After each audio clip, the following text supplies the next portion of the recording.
I hope you enjoyed it. Ryan, thank you for going down memory lane. It was a pleasure. Yeah. It's always good to know your roots, know your history. So on final note, like as during that time, what is your favorite action figure of that era? Whatever you want to give me. Well, I mean, might as well go to that era. Okay, I think so. This Gambit's pretty high up there, but it was flawed. You know what I always loved for some reason was the Nightcrawler action figure. I remember really staring at that longingly because I remember is longingly the right word? Yeah, that's look. Listen to the things I say. Savoring it like a fine wine because I just remember looking at it being like it looked cool. Look, it was actually decent. They started to get it a little bit better, refined sculpting, and I was just like, a Nightcrawler action figure. Who would ever think?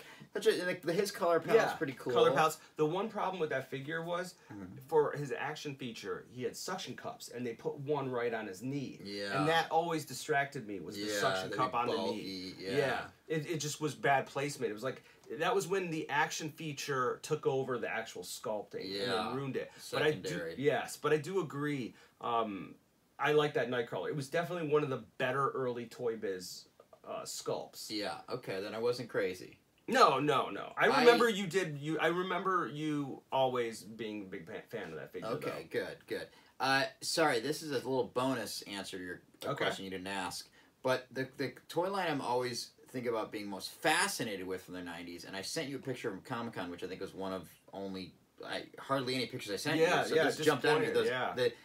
NECA, I think, did the updated versions of the 90s Aliens line. Yes. And that line I'm obsessed with because real quick, they're horrible toys, to be clear. Okay. But what I'm obsessed with them is because I'm obsessed with Aliens, the movie franchise in general, and I believe what happened was tell me if you know any of this. Yeah. For Alien 3, it was originally going to be on Earth.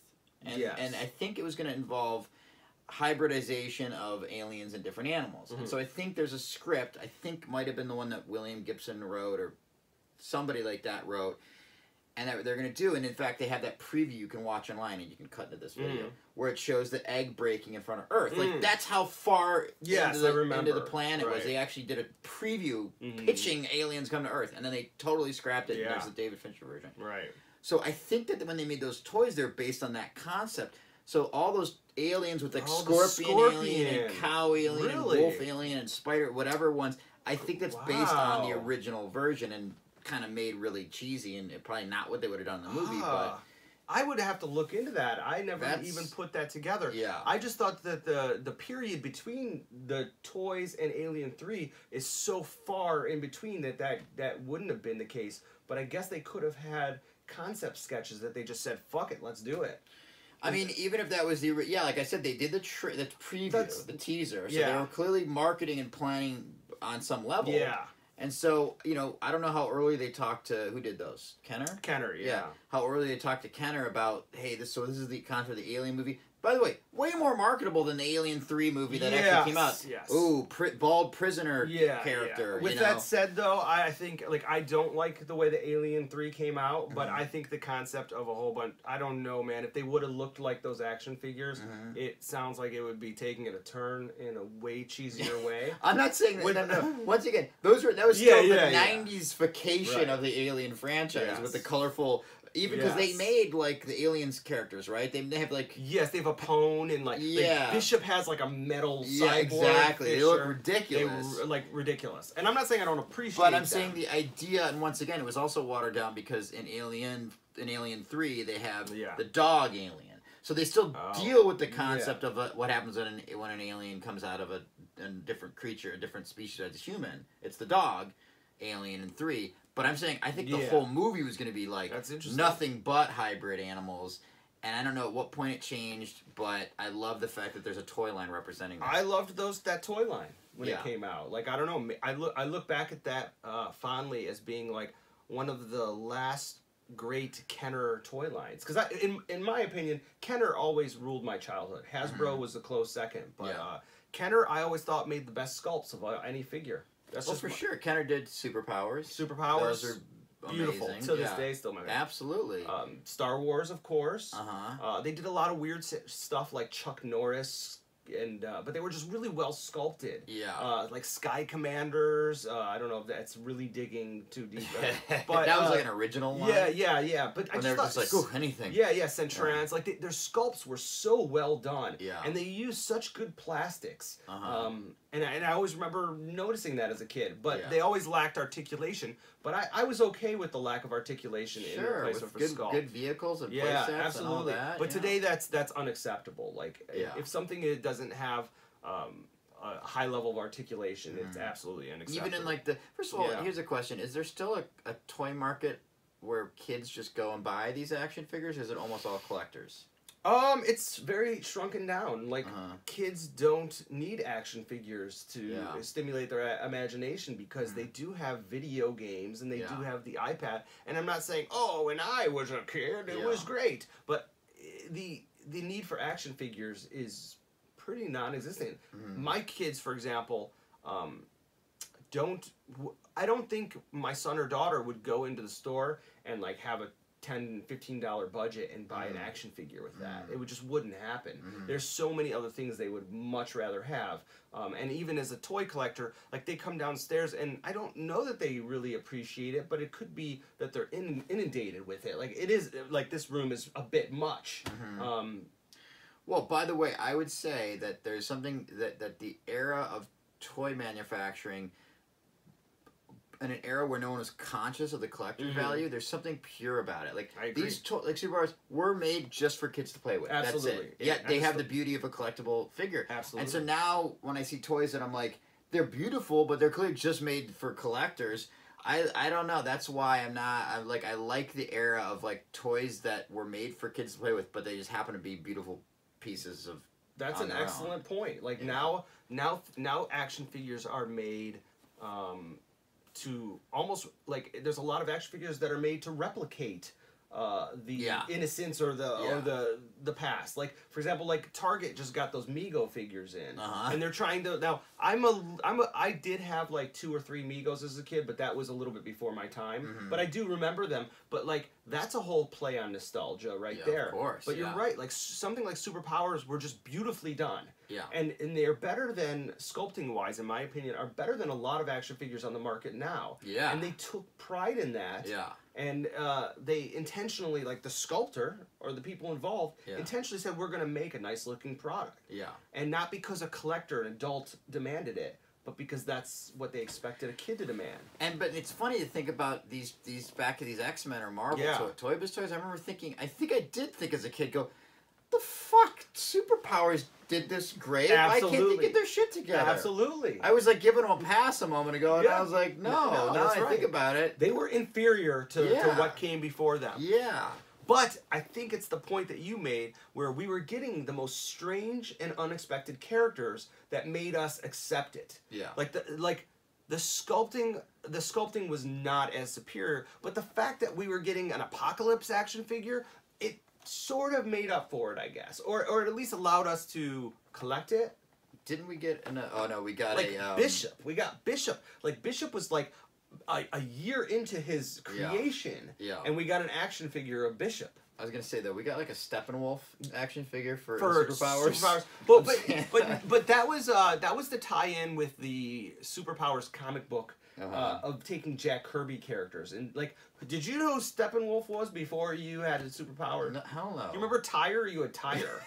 Like, Tyre. Yeah. I mean, like, that was... Who is Tyre? Like, I'm looking at the back of the box. Strong Guy. Strong Guy. I have a vague memory of Strong Guy. I'll be honest, I wouldn't mind a Strong Guy Marvel Legends. Wow. Yeah, no, they made some... And then what was his name? He was created only for Morph. He was created only for the cartoon. He was introduced in the cartoon. Is Morph still existing in the world of comic books? Any idea? I don't know if he's like a Harley Quinn. Where he's made the jump from. Anyone out there know if Morph still is relevant in the X-Men or Marvel universe?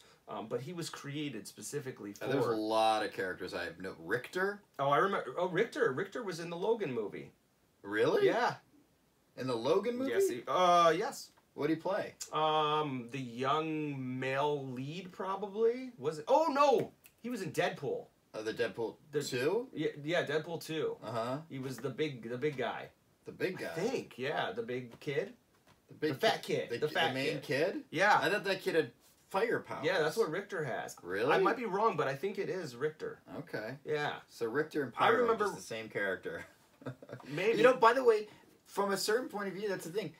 Mutations, why not? You know, Absolutely. hey, essentially Deadpool and Wolverine have the same power. That's right. You know what I mean? Absolutely. And then same thing with like X-23 is basically female Wolverine. It works. People are on board, so why not? You know. Yeah. By the way, do you know the story of this? Whoever was in charge of the superpowers? Is there some interesting backstory of? I don't know the backstory. All I know is that Lisa Montgomery, the unsung hero of the superpowers line. No, I do know that like it was like I think it was a joint effort from Kenner and DC to make a toy line and integrate or to connect it to a comic book series. So DC and Jack Kirby, I don't know if Jack Kirby was involved, but they certainly used a lot of Jack Kirby characters like Darkseid or Darkseid, however, you know. Is it Darkseid or Darkseid? I say Darkseid. And to tie it in. And then that's where I first heard of superpowers, was where I first heard of Firestorm. I'd never heard of Firestorm before. I love Firestorm too. Yeah. He was one of the first. I remember ultimately wanting Green Lantern, and I could never find the Green Lantern superpowers figure for some reason. And I found Firestorm and Dr. Fate, and became huge Firestorm and Dr. Fate fans. Dr. Fate's another awesome looking character. Oh, there you go. Yeah, I don't know. Although I have a feeling he's got a more interesting... He does, and I actually didn't like his origin because he's two people that become Dr. Fate. And I always felt like, I guess that's like sort of like a Transformers combiner, where it's like multiple robots to form one. I think it takes away the individuality of that character, because it's two brains or two physical characters into one. I was going to say that what appealed to me about Firestorm was that idea that Firestorm was two people. He was? Yeah, Firestorm is like a guy, because I remember seeing this in the cartoon, and then he's a character. Oh, maybe I'm mixing up Dr. Fate and Firestorm then. So Firestorm is a character. I remember he was like I don't remember the exact, it was like he was a guy, and then he was like an older scientist guy, and so Firestorm's like got the powers, but he's got like the voice of the scientific guy. You're right. I watched the first episode of Legend of Tomorrow, that show, because Firestorm's on that show. Those are bad shows. Yeah, I know. And I know the last thing we could talk about that would also tie everything together. By the way, I do want to apologize. I was referring to Firestorm's origin. Dr. Fate had like some Egyptian weapon that gave him powers, and I thought that was like sort of like Moon Knight. Moon Knight, another one. Moon Knight, all about his. Wasn't he Jewish? He was. Yeah. Rick Spector. And I remember, and you know, when I think about, here's the thing I've had to become more sensitive of. When there's conversations about representation and stuff, I never really remember being bothered that there wasn't any Jewish superheroes as a kid, but I do remember when I found out Moon Knight was one, I felt a special sense of pride. And so now I think, I get it even more now. I absolutely get it. It's like The Thing. The Thing is a Jewish superhero. Really? The Thing? Ben Grimm? Yeah, Ben Grimm. I never knew that was. I think he was picked on and bullied. And then Ragman from DC, which you probably would never have even heard of him. But Moon Knight, that was a big bonding thing. I mean, it is. And it is funny to think that these are almost. A lot of these characters were created by Jews, yet they couldn't just overtly say these are they Jewish could not. characters. It was a different time, or maybe not. But wait, so the last thing I want to talk about, since we're organically transitioning from media, or from toys to media, is the Venom trailer. Go for it, man. It looks like a 1997 comic book movie. Well, first of all, here's the thing. Not only does it look like and I live and work in Los Angeles, and I know what's going to happen is that I'm going to bump into somebody that made the Venom movie in 2 weeks and feel horrible. And I haven't seen it, so I don't know. But the point is, I watched the movie, and the thing that bums me out the most is, first of all, Venom is another one of these characters. He just looks cool. He looks awesome. But the reason he looks cool is because he is black suit Spider-Man, combined with this other guy who's a dick, with the whole idea of the symbiote and what that creates, and then it turns into this ugly, horrific, like id version of Spider-Man. And that's not in the movie. Not that we know of.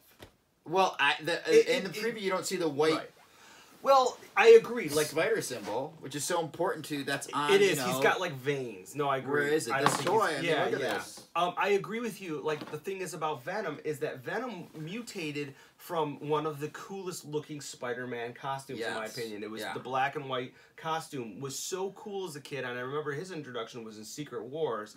And then what happened is when he transitioned back to and again I'm using this as technical terms, when he transitioned back to his classic costume, they were able to take that cool costume and turn it into one of Spider-Man's more popular villains, and that is appealing. And I am a Tom Hardy fan, and maybe part of the reason why I'm not embracing Venom so much is because I really think Tom Hardy would be perfect for Wolverine. Like it's time. Hugh Jackman, he did his thing. Well, he already has officially retired. Yeah, but he wasn't my. I don't think he was the Wolverine I wanted to see. But for the first two movies, I thought he did great. But it's time for now that Disney is getting the Marvel series. X-Men was always my favorite as a kid when it came to Marvel, and it's like Tom Hardy is a little bruiser, and he looks and he's a good actor. I think he would be perfect for Wolverine. And I'm not quite sure how is he playing Venom. Like, what's his accent? You know, I think it's just a New York accent. But is when it a I New heard York Tom accent, Hardy though? was playing Venom, I thought, oh, is it going to be like a real grit? And it's funny to say in this day and age when there's plenty of gritty, realistic. Right. But then I look at the trailer, and goes, this doesn't look like a cool gritty. It looks like, hey. Some people out there, they're doing bad things. We got to stop that from happening. I'm like, what is the sensibility of this movie? I don't know. And then you see the test tube with the tube with the symbiote, and then the bad guy is just like generic looking Weasley bad guy. Like there's and also here, I'll make this final point. Yeah. What I love compared to like in the era when we were at Time Travelers and just reading and fantasizing about the movies. That would emulate the comic book with the continuity, the intersection, the way they've, the Marvel Studios has constructed this amazing movie and TV universe that just it's what I've always fantasized about, and they've been able to tell the story of Thanos, over 10 years or whatever, whenever that first started, 6 years where he first appeared, and then the patience of paying it off, to be able to tell the story of Venom. You could take the time to have a Tom Holland's character, get the black suit, have that for the next movie, then introduce Eddie Brock, then 6 years later have Venom, and it would just be like, oh, that is cool, that is so and it awesome. all works out. And now they're just getting rid of, that we know of, getting rid of the Spider-Man backstory, just making it, right away he goes from villain to anti-hero. Right. I'm like... This is like a 90s superhero movie because it just shows that they don't have the patience to take their time. Shoving it down our throat. Yeah. I would be okay with them taking this movie, and again, I haven't seen it yet, so for all I know, is it could end up being excellent. But I'd be okay with them just to do a do-over with this one, not release it. Absolutely. Not release it. Yeah, just do it over. Because now that Disney has acquired, Fox, let's just erase that. Well, that's Sony. The Spider-Man movies are Sony. But, yeah, that's true. I think what all these companies should do, Sony just give it up. Fox is getting, Disney is getting X-Men through Fox. No, not that I'm a huge fan of the conceptually of the idea of monopolies. No, right. Especially in my business. Yeah, definitely. But from a fan point of view, I'm like, I want to see it all woven together. And the fact that, like, Sony went halfway and was like, well, here's Spider-Man, you can use it for the Marvel movies. We're just gonna still have his villains and try to make those their thing, like Morbius, the living vampire. Yeah. Apparently, what is Kane the Hunter? What is his name? Craven the Hunter is getting a standalone movie. I'm just like, who cares? Yeah, who cares? And so I'm like, just Sony, just give Marvel, Kevin Feige or whatever, all of those characters. Look, they clearly know what they're doing. They know what they're doing. They're going to do the characters and the stories right. So and Sony can still profit on it. So do the right thing. I'm saying Sony just gives it to him. I'm saying so? Just give it to him. Yeah. I don't even like. We're gonna be completely unselfish here, and we're just gonna hand it over. I mean, by the way, Sony had an opportunity. There's a great book I read called The Big Picture by Ben Fritz. I don't know if you promote books on this. Sure, Ben Fritz. The Big Picture. It's a great book about how Hollywood is changing and has changed, and it's a lot about how involving the Sony leaks, those emails. And it talks about how, and also at the same time, how Marvel ascended, right? And owned by Toy Biz. And so what happened was at one point, Marvel, the comic book publisher, was offering to sell Sony, the movie studio, all of the Marvel characters for I can't remember what amount of money. Yeah, because they went through the bankruptcy process. That's right. You get everyone, and Sony's like, we just want Spider-Man. Yeah. So let's say that was like you get all of them for $25 million, and like we'll just take Spider-Man for $10 million. Oh, you mean the price didn't even change? Like no. It was like we'll say you all the Marvel characters. The numbers, don't quote me on this. Right. For like let's say $25 million, and then Sony's like, we'll just take Spider-Man for $10 million for basically all they're gonna make 2.5 more times. They're gonna get everybody. They didn't have. There was no value to anyone else to them, but they didn't have the vision like Kevin Feige. Forgive me if Kevin, if you're watching this video, I never know how to pronounce your name. To go, we can make Iron Man. We can make Guardians of the Galaxy. Yes. The Marvel did was almost the movie version of what I was saying. These toys, like to see these obscure characters, like on screen. And so I say that Sony doesn't know what the cut this part out. I agree. No. I'm gonna be working for Sony at some point. No. Now, let's the backpedaling begin. Yeah. I'm not saying Sony doesn't know what they're doing. I'm just saying that Marvel, I think, knows like those characters in better hands. They have a grasp of what they're doing. They're slowly they're slowly been creating in this universe, and they've been doing a good job. It's not necessarily like I'm sure to the comic book reader like accurate, but they've created the same feeling I used to get when I would go every Wednesday into the comic book shop and pick up my 9 books and go home and read and then wait a month. They're doing the same thing on the screen. Absolutely. And that's why it works so well. Absolutely. And the thing is not every universe is going to translate that well like that. Like DC, they just didn't do it right. Yeah. They're better off just doing their individual characters, and I think DC always worked that way standalone anyway. Like I didn't really ever read the DC books I read growing up were like the Batman 3-part series story, or like a Frank Miller Dark Knight Return, or like Sandman, or something like that. They weren't. I didn't really enjoy reading Justice League. I didn't really like all the characters together. But Marvel on the other side. I really liked when those characters were brought together. Yeah. And not everyone can make that work, but they did. They made how I felt about reading Marvel comics work when I was a kid. Yeah, absolutely. In the 90s. And if they're not 100% accurate, I've never felt as a admittedly somewhat casual fan. I never went totally deep. Yeah. I felt like they're keeping it real. I do too.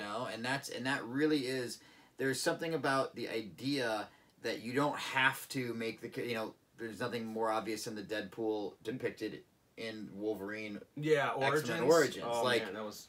What? Why? Yeah. Just make it like the essence of what it is, and it will be successful. It's like if it works, why change that? Like, for example, we're talking about Snake Eyes, and maybe I'm switching points, but in the G.I. Joe movie they did you watch that first one?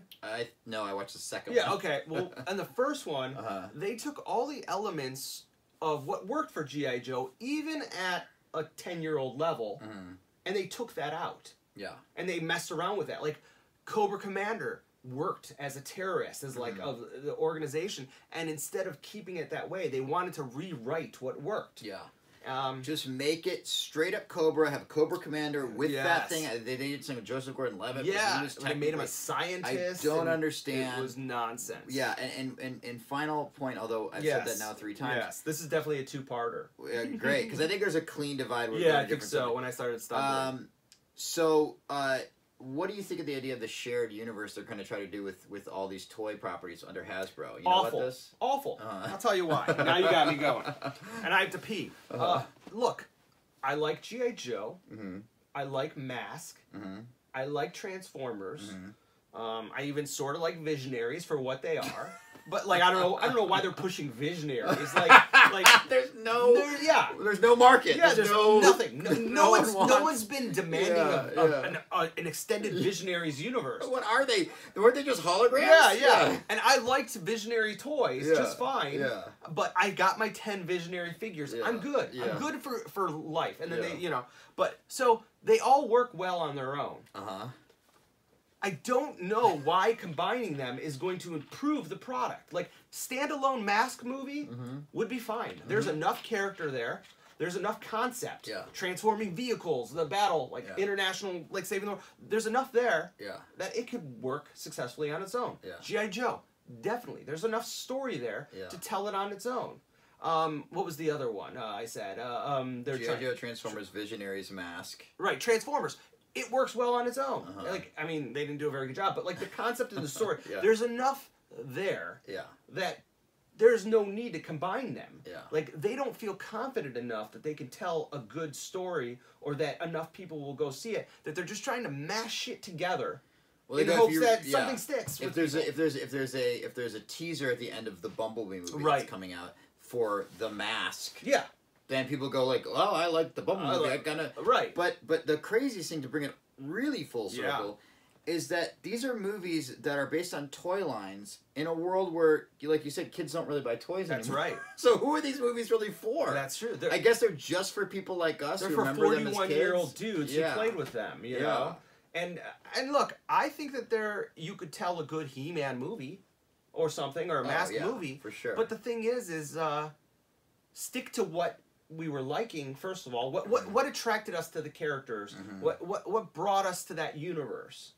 And stick with that. Don't start shoving shit together and hope that something works out. Don't try to recreate the simplicity that worked. Like, that's what the thing is.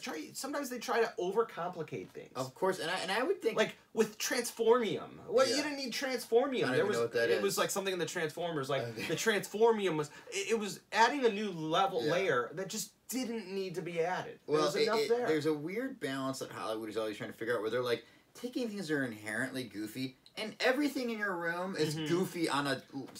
Of course, it's goofy. It's goofy. I mean, it's it's like Battle Beasts and like all these comic book characters. Absolutely, they're goofy. It's goofy. But some you want to see them done with a certain tone. You want to see Wolverine dark. You don't want to see him goofy. No, right? No.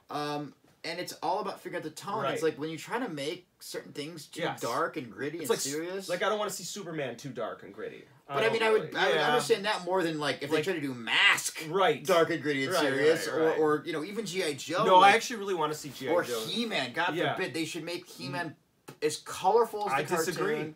Really? Yes, and I'll tell you why. When I was a fan, and when I was a kid, I liked the Masters of the Universe look in package art and stuff like that. And then as soon as they because the toys were out before the cartoon was.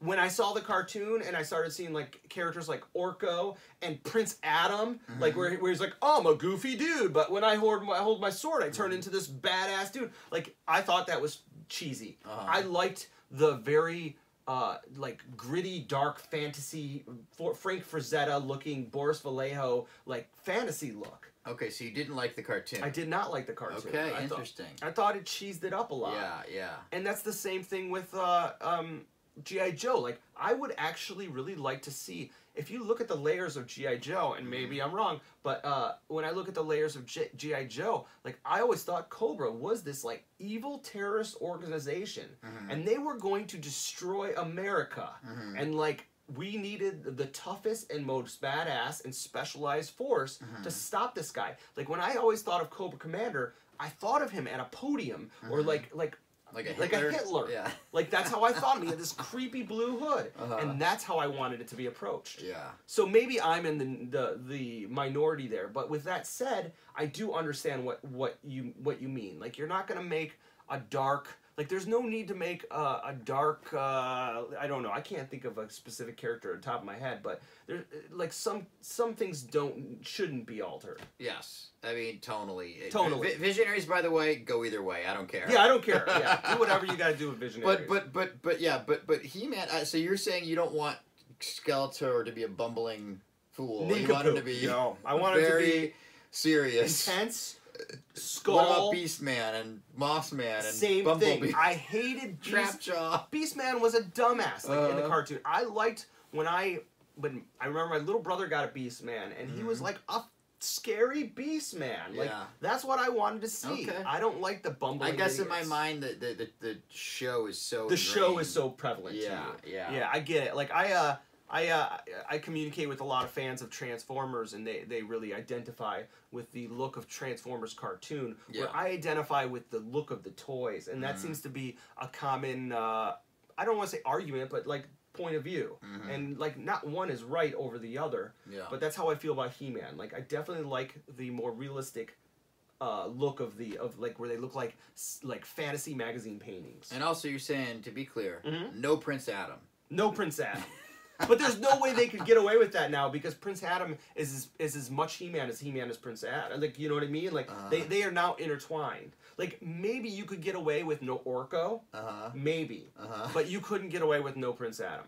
But I'm saying you could eliminate the idea that Prince Adam is like a guy who looks exactly like He-Man. You would have dressed in a white shirt with pink pants and goes, "Oh, I'm just a regular guy," and like who happens to have a green tiger. Yeah, who physically, for some reason, physically looks like a beta male, but Prince Adam just kind of acts like a beta male, but looks exactly like the muscle bound. Right. So maybe you could have He-Man be Prince Adam, and it's almost like that's his Bruce Wayne identity. Yeah. And, I don't know how you pull that off.